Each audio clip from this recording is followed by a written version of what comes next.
Hello दोस्तों, कैसे हैं आप लोग। आज मैं आप लोगों को क्लास 10th का साइंस का बीवीआई ऑब्जेक्टिव क्वेश्चन बताएंगे, जो आपको 2024 में जो मैथ्स का एग्ज़ाम है इसमें से बहुत क्वेश्चन आपको टकराएगा। चलिए हम क्वेश्चन को स्टार्ट करते हैं। सबसे पहले आप लोग क्लास को शेयर कीजिए, लाइक कीजिए और नए हो तो चैनल को ज़रूर सब्सक्राइब कीजिए। तो चलिए हम क्वेश्चन को स्टार्ट करते हैं। ये क्वेश्चन जो आपको बताएंगे मोस्ट बीवीआई है, आप लोग ज़रूर इस क्वेश्चन को याद कर लीजिएगा। साइंस क्वेश्चन है मॉडल पेपर का। चलिए हम क्वेश्चन को स्टार्ट करते हैं। क्वेश्चन नंबर फर्स्ट में क्या कर रहा है, पवन चक्की से उपयोगी ऊर्जा प्राप्त करने के लिए पवन का न्यूनतम वेग कितनी होना चाहिए। तो पवन का न्यूनतम वेग 15 किलोमीटर प्रति घंटा होना चाहिए। चलिए क्वेश्चन नंबर 2 पे आते हैं। क्वेश्चन नंबर 2 में क्या है, धातुओं में धारा वाहक होती है किसके द्वारा, तो मुक्त इलेक्ट्रॉन के द्वारा। किसके द्वारा, मुक्त इलेक्ट्रॉन के द्वारा। चलिए क्वेश्चन नंबर 3 पे आती है, कौन रंग है जिसको खतरे के सिग्नल में उपयोग किया जाता है। तो कौन सा रंग होगा दोस्तों, तो लाल रंग होगा। कौन सा, लाल रंग होगा। चलिए क्वेश्चन नंबर हम लोग 4 पे आते हैं। क्वेश्चन नंबर 4 में क्या कर रहा है, किस वर्ण का तरंगदैर्घ्य सबसे अधिक होता है। तो आपको पता होगा दोस्तों, लाल रंग का तरंगदैर्घ्य सबसे अधिक होता है। चलिए क्वेश्चन नंबर 5 पे आते हैं हम लोग। क्वेश्चन नंबर 5 में क्या कर रहा है, तिंदर प्रभाव प्रकाश की कौन सी परिघटना है। तो प्रकाश का परिकर्णन। ऑप्शन नंबर डी सही हो जाएगा, प्रकाश का परिकर्णन। चलिए क्वेश्चन नंबर 6 पे आते हैं हम लोग। क्वेश्चन नंबर 6 में क्या कर रहा है, निम्न में से किस हाइड्रोकार्बन के 3 नामंद है। तो ऑप्शन नंबर सी सही हो जाएगा, C3H4। चलिए क्वेश्चन नंबर 7 पे आते हैं हम लोग। क्वेश्चन नंबर 7 में क्या कर रहा है, हाइड्रोकार्बन कौन है। तो हाइड्रोकार्बन C6H12O6। ऑप्शन नंबर इसका बी सही हो जाएगा, हाइड्रोकार्बन C6H12O6 होगा। चलिए क्वेश्चन नंबर 8 पे आते हैं हम लोग। क्वेश्चन नंबर 8 में क्या कर रहा है, निम्न में से कौन सा असंतृप्त हाइड्रोकार्बन है। तो ऑप्शन नंबर सी सही हो जाएगा, C2H4। ऑप्शन नंबर सी सही हो जाएगा, C2H4। चलिए क्वेश्चन नंबर 9 पे आते हैं हम लोग। क्वेश्चन नंबर 9 में क्या कर रहा है, किसी चालक का प्रतिरोध निर्भर करता है किस पे, चालक की लंबाई पे या चालक की लंबाई पे या चालक की अनुप्रस्थ काट के क्षेत्र पर। सी में है चालक की प्रकृति और डी में है उपयुक्त सभी। तो इसका ऑप्शन नंबर डी सही हो जाएगा दोस्तों, उपयुक्त सभी। ऑप्शन नंबर डी सही हो जाएगा क्या, उपयुक्त सभी। चलिए क्वेश्चन नंबर 10 पे आते हैं हम लोग। क्वेश्चन नंबर 10 में क्या कर रहा है, आमीटर को विद्युत परिपथ में वैसे जोड़ा जाता है किसके, श्रेणी क्रम द्वारा। कैसे जोड़ा जाता है, श्रेणी क्रम द्वारा। चलिए क्वेश्चन नंबर 11 में आते हैं हम लोग। घरेलू वायरिंग में 3 तार होते हैं। कितने तार होते हैं, 3 तार होते हैं। विद्युतमनीय, उदासीन और बुंस प्रकृति। तो इन तारों के रंग कैसे, इन तारों का रंग होता है कौन कौन, लाल, काला और हरा। ऑप्शन नंबर सी सही हो जाएगा, लाल, काला और हरा। चलिए क्वेश्चन नंबर 12 पे आते हैं हम लोग। क्वेश्चन नंबर 12 में क्या कर रहा है, चुम्बक के भीतर चुंबकीय क्षेत्र रेखाओं की दिशा होती है। क्या ऑप्शन नंबर बी सही हो जाएगा, दक्षिण ध्रुव से उत्तर ध्रुव की ओर। क्या दोस्तों, दक्षिण ध्रुव से उत्तर ध्रुव की ओर। चलिए क्वेश्चन नंबर 13 पे आते हैं हम लोग। क्वेश्चन नंबर 13 में क्या कर रहा है, जल विद्युत संयंत्र किस ऊर्जा से को विद्युत ऊर्जा का रूपांतरित करता है। तो ऑप्शन नंबर डी सही हो जाएगा, स्थित ऊर्जा को। चलिए क्वेश्चन नंबर 14 पे आते हैं हम लोग। क्वेश्चन नंबर 14 में क्या कर रहा है, नरौरा नाभिकीय विद्युत संयंत्र किस राज्य में स्थित है। तो ऑप्शन नंबर सी सही हो जाएगा, उत्तर प्रदेश।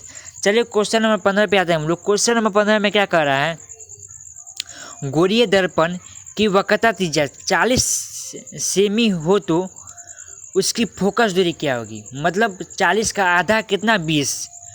जब भी आपको फोकस दूरी पूछेगी तो उसका आधा कर देना है, मतलब 40 का आधा 20। ऑप्शन नंबर सी सही हो जाएगा, 40 का आधा 20। चलिए क्वेश्चन नंबर 16 पे आते हैं हम लोग। क्वेश्चन नंबर 16 में क्या कर रहा है दोस्तों, आवर्धन का ऋणात्मक मान बताता है वस्तु के सापेक्ष प्रतिबिंब की उल्टा। ऑप्शन नंबर ए सही हो जाएगा। चलिए क्वेश्चन नंबर हम लोग 17 मतलब 17 पे आते हैं। क्वेश्चन नंबर 17 में क्या कर रहा है, क्वेश्चन नंबर 17 में क्या कर रहा है दोस्तों, वास्तविक वस्तु का आभासी प्रतिबिंब बनता है किसके द्वारा, कौन सा दर्पण द्वारा। तो समतल दर्पण द्वारा। ऑप्शन नंबर ए सही हो जाएगा, समतल दर्पण द्वारा। चलिए दोस्तों क्वेश्चन नंबर हम लोग 18 पे आते हैं। क्वेश्चन नंबर 18 में क्या कर रहा है, पुतली के साइज को नियंत्रित करने वाला गहरा पेशीय डायफ्राम क्या कहलाता है। तो क्या कहलाएगा दोस्तों, परितालिका। ऑप्शन नंबर ए सही हो जाएगा, परितालिका। चलिए क्वेश्चन नंबर हम लोग 19 पे आते हैं। क्वेश्चन नंबर 19 में क्या कर रहा है, ऊर्जा के सभी रूप में अनंत स्रोत किसे माना जाता है, तो सूर्य को। ऑप्शन नंबर सी सही हो जाएगा, सूर्य को। चलिए दोस्तों क्वेश्चन नंबर 20 पे आते हैं हम लोग। क्वेश्चन नंबर 20 में क्या कर रहा है, नाभिकीय ऊर्जा प्राप्त करने हेतु आवश्यक क्या है, तो यूरेनियम आवश्यक है नाभिकीय ऊर्जा प्राप्त करने हेतु। चलिए दोस्तों क्वेश्चन नंबर हम लोग 21 पे आते हैं। क्वेश्चन नंबर 21 में क्या कर रहा है, प्रकाश तरंग होती है विद्युत चुम्बकीय तरंग। कौन तरंग होती है, प्रकाश विद्युत चुम्बकीय तरंग। चलिए दोस्तों क्वेश्चन नंबर हम लोग 22 में आते हैं। क्वेश्चन नंबर 22 में क्या कर रहा है, निम्नलिखित में से कौन सा बुझा हुआ चूना है, तो कौन सा हो जाएगा दोस्तों, ऑप्शन नंबर बी सही हो जाएगा, CaOH2।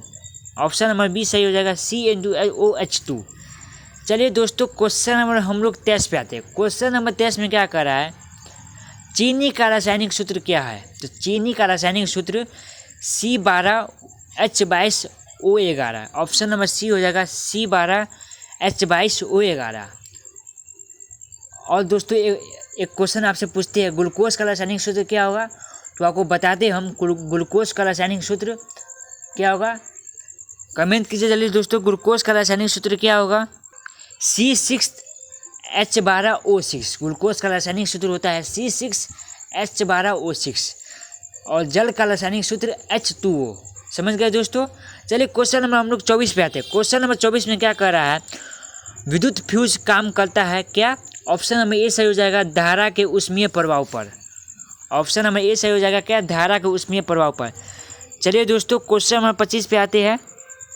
क्वेश्चन नंबर 25 में क्या कर रहा है, यदि किसी नरम रोए को धारावाही कुंडली के गम में रख दिया जाए तो क्या बनता है, तो क्या बनता है दोस्तों, विद्युत चुम्बक बनता है। ऑप्शन नंबर बी सही हो जाएगा, विद्युत चुम्बक। चलिए दोस्तों क्वेश्चन नंबर हम लोग 26 पे आते हैं। क्वेश्चन नंबर 26 में क्या कर रहा है, विभक्त वलय का उपयोग किस उपकरण में किया जाता है, तो विद्युत मोटर में। ऑप्शन नंबर ए सही हो जाएगा, विद्युत मोटर में। चलिए दोस्तों क्वेश्चन नंबर 27 पे आते हैं हम लोग। क्वेश्चन नंबर 27 में क्या कर रहा है, विद्युत ऊर्जा का व्यापारिक मात्रक क्या होता है, तो विद्युत ऊर्जा का व्यापारिक मात्रक यूनिट होता है, यूनिट। ऑप्शन नंबर सी सही हो जाएगा, यूनिट। चलिए दोस्तों क्वेश्चन नंबर हम लोग 28 पे आते हैं। क्वेश्चन नंबर 28 में क्या कर रहा है, ये तो क्वेश्चन आपको बता दिए थे, इसका क्वेश्चन का आंसर कौन हो जाएगा सही, सी यूनिट। चलिए दोस्तों क्वेश्चन नंबर 28 पे आते हैं हम लोग। क्वेश्चन नंबर 28 में क्या कर रहा है, अतिभारण के समय विद्युत परिपथ में विद्युत धारा का मान क्या होता है, बहुत कम हो जाता है या बहुत बढ़ जाता है या परिवर्तित नहीं होता है या इनमें से कोई नहीं। तो आपको बता दें दोस्तों, अतिभारण के समय विद्युत परिपथ में विद्युत धारा का मान क्या होता है दोस्तों, कमेंट कीजिए जल्दी। बहुत बढ़ जाता है या बहुत कम हो जाता है, इसी दोनों में कोई सा ऑप्शन सही हो जाएगा। ऑप्शन नंबर सी सही हो जाएगा, बहुत बढ़ जाता है। चलिए दोस्तों क्वेश्चन नंबर हम लोग 29 पे आते हैं।